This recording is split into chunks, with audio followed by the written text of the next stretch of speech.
You're watching Capitol View, Sunday morning talk focused on the political scene in Arkansas. Well, the Arkansas governor's race will be one of the marquee matchups in this year's election cycle. Republican Sarah Huckabee Sanders, Libertarian Ricky Dale Harrington, and Democrat Chris Jones are all vying for your vote. Chris Jones joins me now for a conversation. Good to see you again. Good to see you also. Thank you for being here.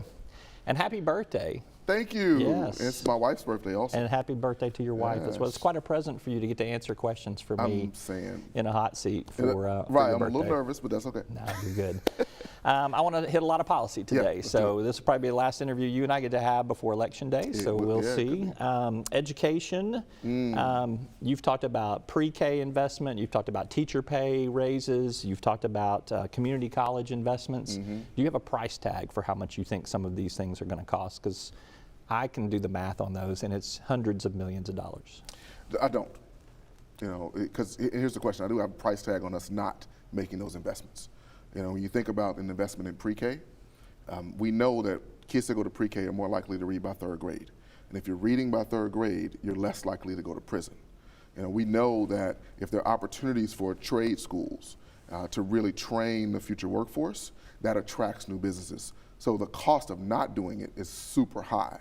Now we have numbers, but I'm not prepared today to give you an exact price tag. And the reality of it is, the legislature is the one who holds the purse strings. So it has to be a dialogue and a conversation with the legislature. Yeah, get them in a headlock and get them where you want them there. We read in the paper this past week, Arkansas ACT scores on the decline at a 30-year low. Quite frankly, they've been falling for years. What would you do to reverse that? Well, first of all, again, investment in education. We're not paying our teachers. Teachers in Arkansas make less than teachers in Mississippi. And so we have to invest in attracting teachers that'll provide our students with the kind of quality of education that they deserve and need. And the other part of it is we're not working with communities and with schools together. The ACT, I've taken it. It's not necessarily the easiest test in the world to take. But what was your ACT score? I'm not telling my score. Probably lower than yours. Maybe, who knows? I think I was a 30-year.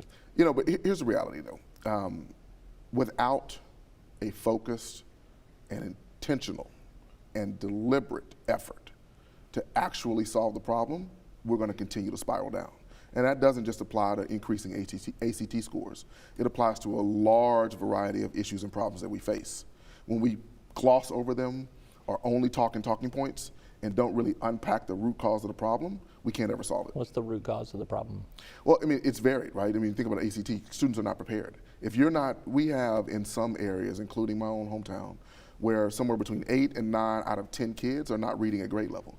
If you can't read at grade level, you can't pass the ACT. You can't score high enough. We're not preparing them for the basics.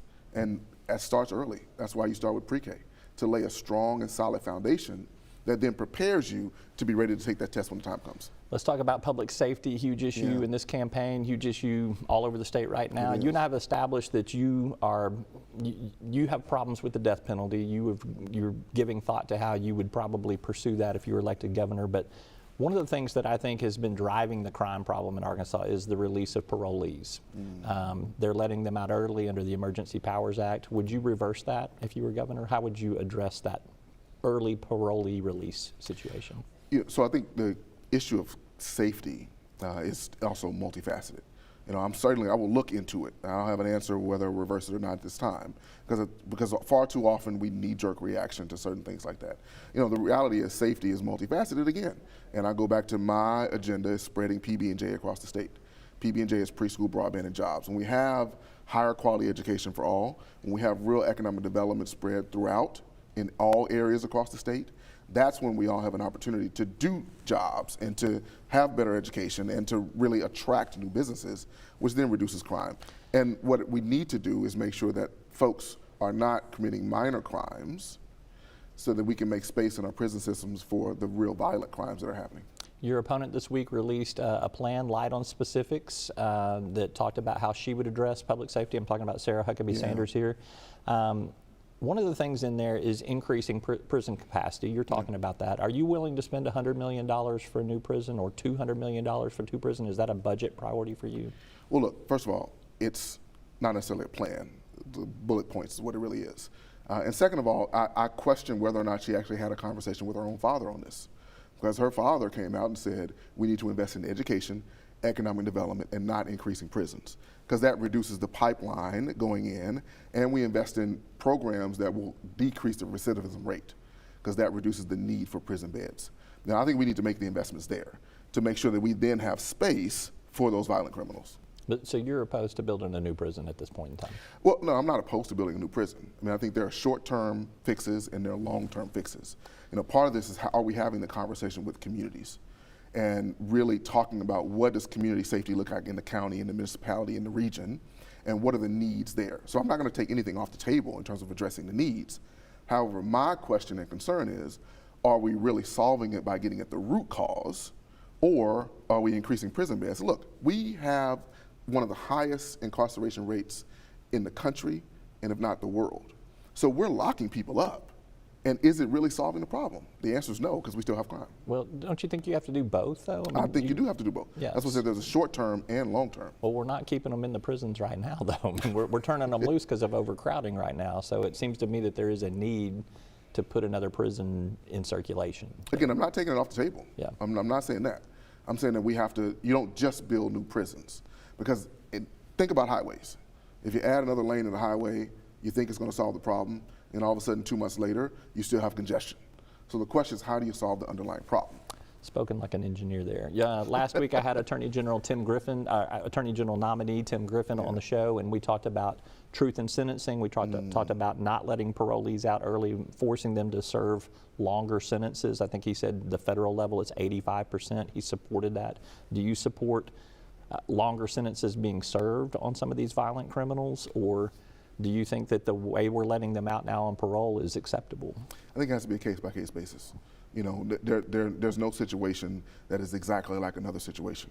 And I am a Christian. I'm an ordained minister, and I believe in repentance. I believe in an opportunity for somebody to turn the corner, and you don't know in each case, in each situation. Let's talk about health. Healthcare is going to be another big area where you'll, if you're elected governor, you'll deal with. Let's talk about the Medicaid expansion. Do you support keeping it in place? Yes. All right. What are you going to do when you get pushback from the legislature on that? I mean, look, that's the sausage, right? You know, we think about politics and the executive branch and the legislative branch as if they're supposed to be in lockstep the whole time. Our country was built on the idea of that tension. That's why we have 3 equal branches. That tension is important. So you sit down and you have a conversation about how do we address the underlying problem. We need to provide health care to all our Kansans. I think about my mom. She had a stroke in Little Rock. We were able to get her to the hospital in 5 minutes. If she had been in her hometown of Stevens, she might not have made it. And when hospitals losing $10 to $100 million a year annually, and they're closing already, we have many hospitals that are at risk of closing in the next 5 or 6 months. You know, I had a conversation with all the state agencies, you know, and plus. So when I had the conversation with the Department of Health, Department of Human Services, we talked about what it was like to actually solve the underlying problem. And these are the important conversations to have. You've had conversations with the different state agency directors? I've met with all the secretaries of each of the 15 agencies and the senior leadership. And we went over the budget, we went over their strategic plans, we went over the challenges and the opportunities that exist in the horizon. Why do that? Because I think it's important for the next governor to be ready to lead on day one. There are really critical issues. Think about the Public Service Commission. As soon as that governor hits the seat, they're going to have to be ready to appoint a new public service commissioner. That has major implications on the energy industry and the utility industry in this state. I want to ask one more question before we take a commercial break here that stays on this topic of health. Teen birth rates, we got new statistics this week that also show that Arkansas is #1 in teen birth rates. How do you reverse that trend?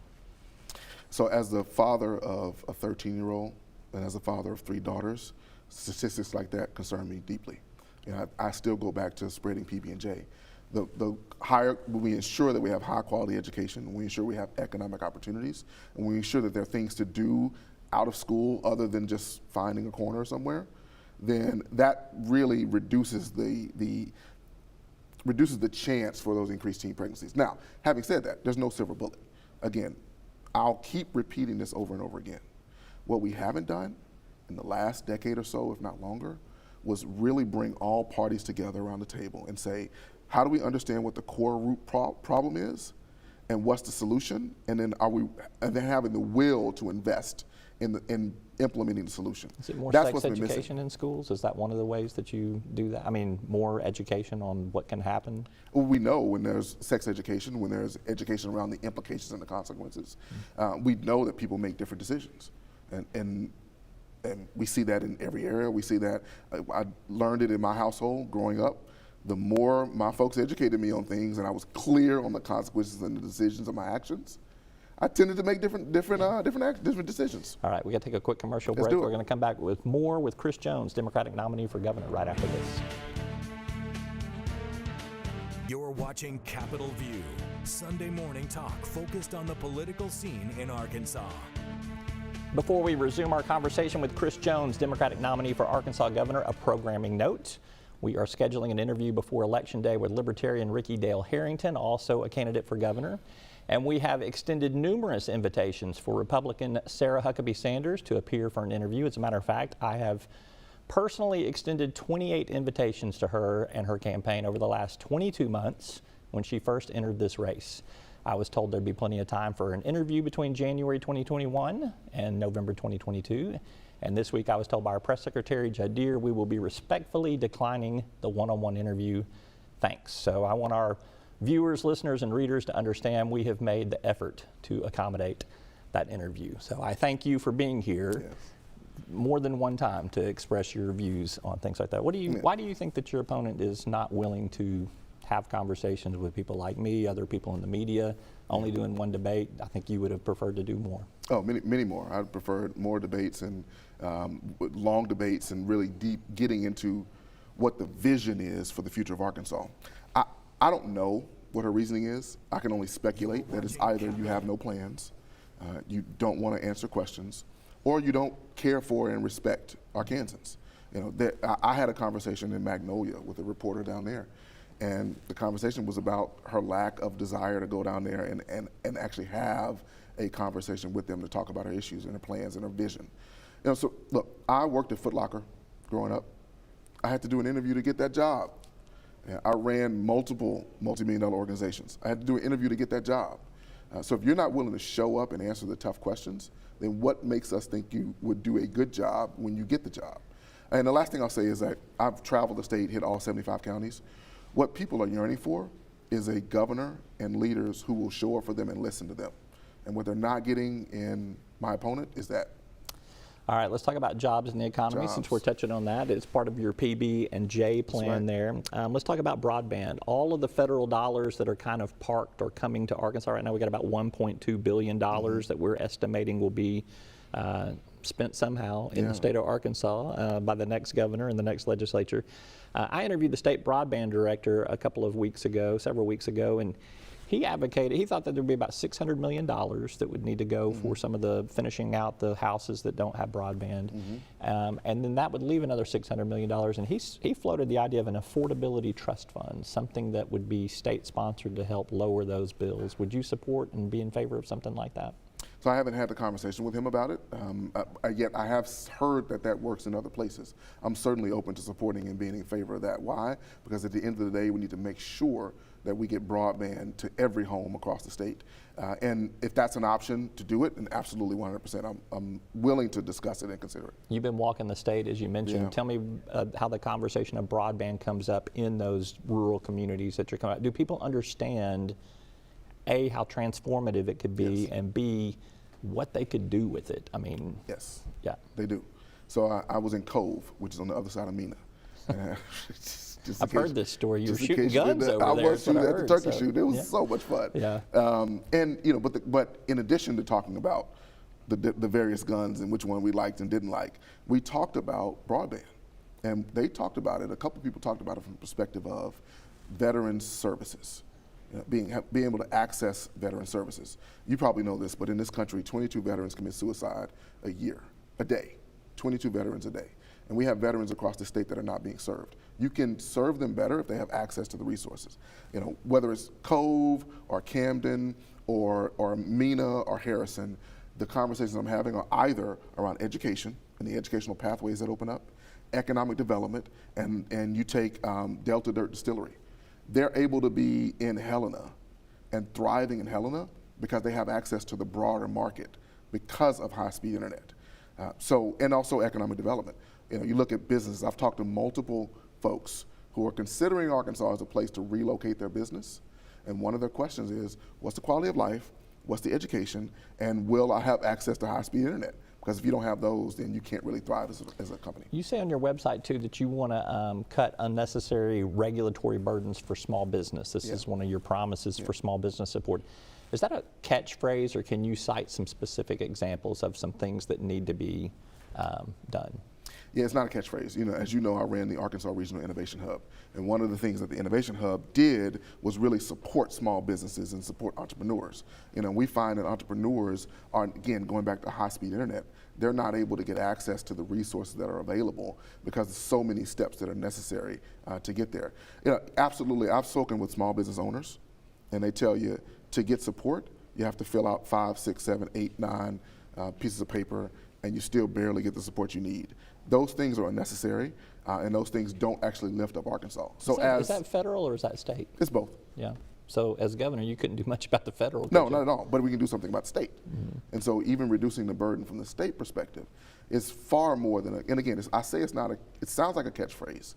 It's not. Having direct experience through the Innovation Hub and seeing the struggles that some of those entrepreneurs and business owners went through in order to access resources or grow their business is something that I'm certainly concerned about. When you were making your state agency tour there, I'm assuming you stopped by the Secretary of Commerce or the Department of Commerce there. Yeah. They didn't happen to tell you anything that's in the pipeline that you want to share today, did they? Well, we had some good conversations about the future of Arkansas. Okay. I will tell you this. We did talk about the lithium reserve in South Arkansas. We did talk about this idea that, and this not only applies to Commerce, but some other agencies as well, the idea that we have to begin to get more of a regional perspective and a regional lens on state and the assets of the state and the opportunities that exist. All right, we got about 60 seconds left here. Is Donald Trump or Joe Biden a factor in this election? Neither one of them are on the ballot. Well, I know that, but are they a factor in this election? Contrary to what my opponent thinks, she seems to think that she's running against Joe Biden, but she's not. She's running to be governor of Arkansas. I think the president and former presidents are always a factor, and they come up in conversations when across the state as I talk to people. But what people they care about more is education, infrastructure, and economic development. Yep. They want to know who's going to make a difference in their lives. If you don't win this race, will you run again? If I don't say it? If you don't win this race this time, will you run again? Well, look, all of my energy is focused on this race and getting out the vote in this race. I honestly don't know what I'll do next. Here's what I do know, though. My family has been in Arkansas for over 200 years. I am committed to Arkansas and Arkansans. That much I do know. I put you down as a maybe. All right. Chris Jones, Democratic nominee for governor. Thanks for being here. Good luck in the debates next week. Thanks a lot. All right. We're back to wrap up right after this.